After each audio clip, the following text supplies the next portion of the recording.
Henrietta Lacks was a mother of 5 who died of cervical cancer in 1951 at the age of 31. Before she passed, a tissue sample of her cancer cells was taken. Those cells have become the basis for decades of cancer and biological research, and have also been at the center of one of the greatest medical ethics controversies in modern times. Learn more about the immortal Henrietta Lacks on this episode of Everything Everywhere Daily.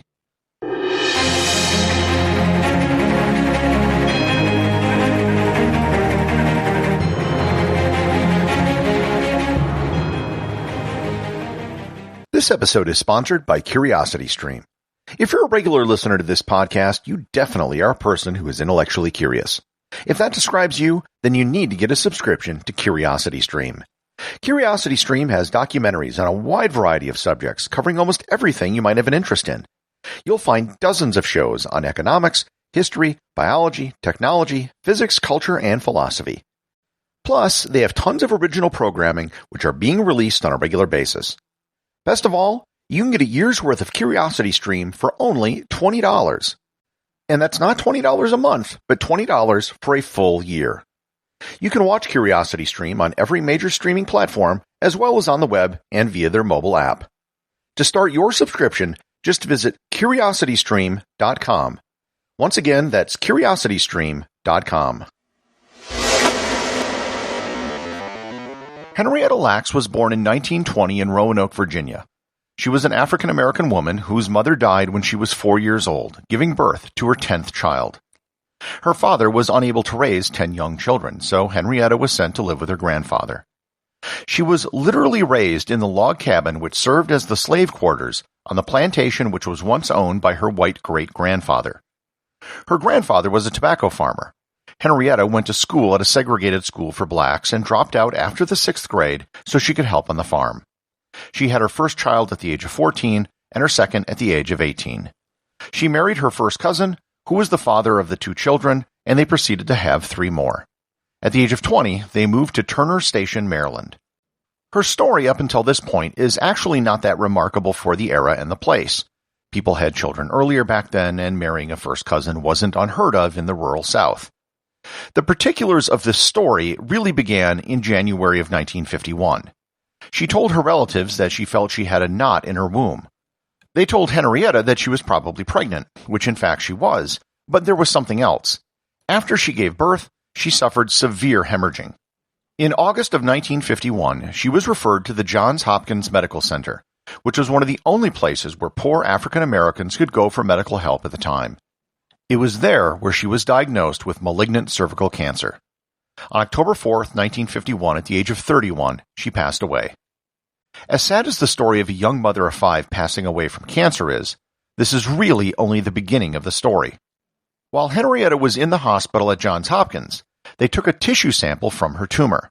This was, and still is, a standard procedure for most cancer patients. The tissue sample was sent to a cancer researcher at Johns Hopkins by the name of George Otto Gay. Gay would get cancer cells from patients all the time, but every sample exhibited the same behavior. The cells would survive at most for a few days and then die. This made it very difficult to perform multiple tests on the same sample.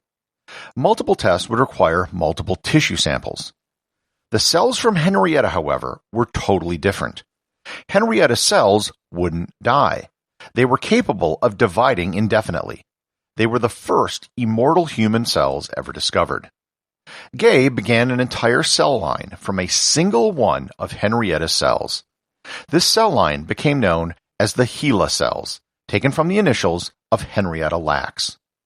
This cell line, because it could reproduce indefinitely, became invaluable for biomedical researchers. The HeLa line has been influential for many medical discoveries over the last 70 years. Jonas Salk used the HeLa cells for developing the polio vaccine. In 1955, the first cloned human cells were from the HeLa line. Almost every area of medical research over the last 70 years has used the cells from Henrietta Lacks. Cancer, COVID-19, in vitro fertilization, and AIDS researchers have all used the HeLa cells. The cells have been used to test gene splicing as well as the effects of radiation. Many consumer products have been tested on the cells to see if they were safe for humans. Over 17,000 patents have been issued on techniques developed using HeLa cells. It has been estimated that over 50 metric tons of cells have been created from the single cell from Henrietta, which was used to create the HeLa cell line. Moreover, medical companies have made millions of dollars selling and cultivating the HeLa cell line over the years. And at no point did Henrietta or her family ever consent or know what was happening with these cells. The family began to realize that something was up in the 1970s. The HeLa cell line had become contaminated with some other cell lines, and they needed genetic information from the family to figure out which cell lines were which. In 1975, through a chance conversation, the family found out that Henrietta cells were still being used for research. The source of Henrietta cells was finally revealed to the public in a series of articles published in 1976. Technically, no laws were broken. There were no laws on the books at the time which prohibited what happened, and there was a court case in 1990 in which the California State Supreme Court indicated that discarded tissues couldn't be claimed as property and could be commercialized. The issue crossed another ethical line in 2013 when German researchers published the entire genome of the HeLa cells, thereby exposing private medical information for all of Henrietta's descendants. Again, there was no consent or notification given to the family before this happened. The movement to begin to honor and recognize Henrietta Lacks began in 1996 when Howard University hosted the first HeLa Women's Health Conference. To coincide with the conference, Atlanta declared it Henrietta Lacks Day.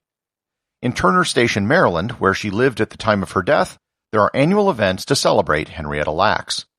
Johns Hopkins, where she originally went for treatment, instituted the Henrietta Lacks Memorial Lectures and built a research building named after her. Her story has now been the subject of documentaries, a film starring Oprah Winfrey, a best-selling book, a stage production, countless articles, an episode of Law & Order, and, of course, podcast episodes. In 2020, the first steps were made to make financial reparations to Henrietta Lacks and her family for the use of her cells. The Howard Hughes Medical Center made a six-figure donation to the Henrietta Lacks Foundation. The UK biotech firm Abcam likewise made a donation, and Francis Collins, the director of the U.S. National Institutes of Health, gave part of his 2020 Templeton Prize, worth $1.4 million, to the foundation. The Henrietta Lacks Foundation gives grants to people who have unknowingly been part of historic medical research studies and to their families who did not benefit from that work. This includes Henrietta's own descendants, as well as black men who from 1932 to 1972 were unwitting participants of government syphilis experiments. While the story of Henrietta Lacks is sad and tragic, ultimately her cells probably saved millions of lives. Her family never wanted to profit from her cells, they just wanted recognition for what she gave and the important role she played in the advancement of medical research. 70 years after her death, her family may have finally achieved that goal. The associate producer of Everything Everywhere Daily is Thor Thompson. I just want to give a big thanks to everyone who has subscribed and been supporting the show.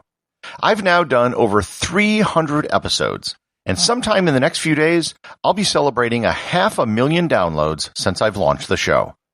If you know someone who's a curious person and loves to learn, then please share the show with them. We all know such people who might work in your office, or maybe it's someone you're in touch with online. The more people who listen, the more people who can learn, and the easier it's going to be for me to continue to provide you this content.